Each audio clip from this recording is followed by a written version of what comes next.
이게 고집쟁이 우삼겹으로 끓인 거거든요. 이렇게 하면 맛있는 우삼겹 된장찌개 다 끓였습니다. 날이 선선해지고 그거든 이렇게 한번 깔끔하게 한번 끓여서 드셔보세요. 오늘은 한우 우삼겹을 사용해서 된장찌개를 맛있게 한번 끓여볼 겁니다. 애호박이 이게 가느다란 해서 반 개 정도 돼요. 반을 가르고요. 이게 반달 모양으로 약간 도톰하게 썰어줍니다. 대파가 한 뿌리 들어갑니다. 대파도 약간 도톰하게 썰어줍니다.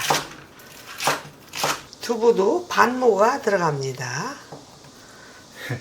두부도 도톰하게 약간 썰어줍니다. 좀 칼칼하게 청양고추가 2개 들어갑니다. 청양고추는 쫑쫑 썰어줍니다. 이 정도 넣어도 맵진 않지? 안 매워. 파는 고추는 안 매워. 먼저 우삼겹을 잠시 볶다가 된장 넣고 볶아서 이렇게 끓일 겁니다.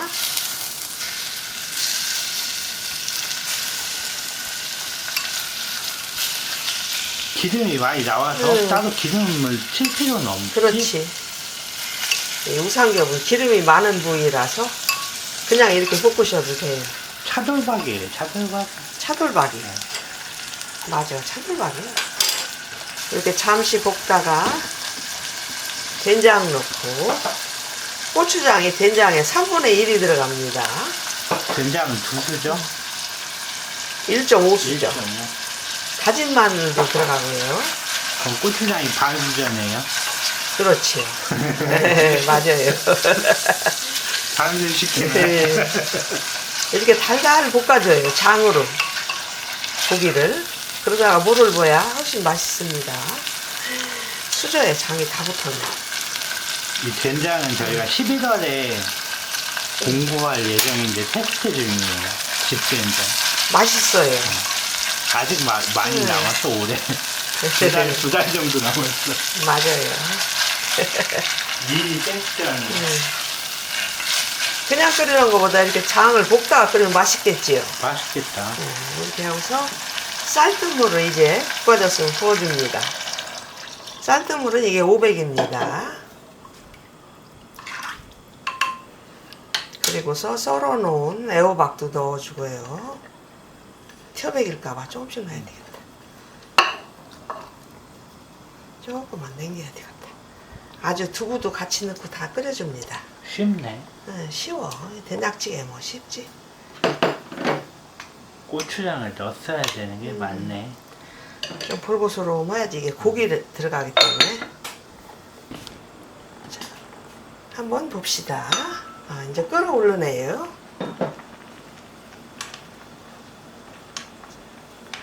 이게 끓어오르기 시작할 적에 썰어놓은 청양고추를 이때 넣어줍니다.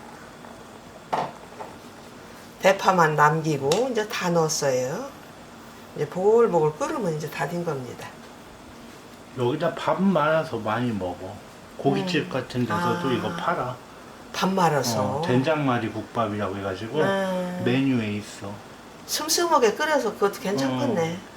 밥 말아가지고 후식에 냉면 같은 거 먹으면 별로잖아. 이게 좀 고소하니 맛있을 거야. 고기 들어가서. 거품은 제가 살짝 걷었어요. 조금 너무 많이 떠서. 아까 남겨놓은 다진 마늘 향이 향긋하게 넣고요. 나머지 대파도 넣어주고요. 이렇게 해서 이제 마무리하면 됩니다. 이제 조금 있으면 네, 시원해지니까. 그치. 시원해지니까. 아직도 더워 근데. 네. 근데 이제 미리 찍어 놓아야 이제 이거 시원해지면 이거 끓여 먹으면 맛있겠다. 이게 시청자분들이 이렇게 생각할 거 아니야? 우리는 한우 고집쟁이도 공부하니까 네, 고기 구워 드실 때 이거 같이 드셔도 좋을 것 같아. 맞아요. 후식으로. 네, 이게 고집쟁이 우삼겹으로 끓인 거거든요. 이렇게 하면 맛있는 우삼겹 된장찌개 다 끓였습니다. 날이 선선해지고 그거든 이렇게 한번 깔끔하게 한번 끓여서 드셔보세요. 저녁에는 그래도 조금 나아졌지. 훨씬 저녁에 나아졌지. 찌개 끓일만 할 정도는 되는 것 같은데. 되지. 응. 괜찮지. 자, 맛있는 우삼겹 된장찌개 다 끓였습니다.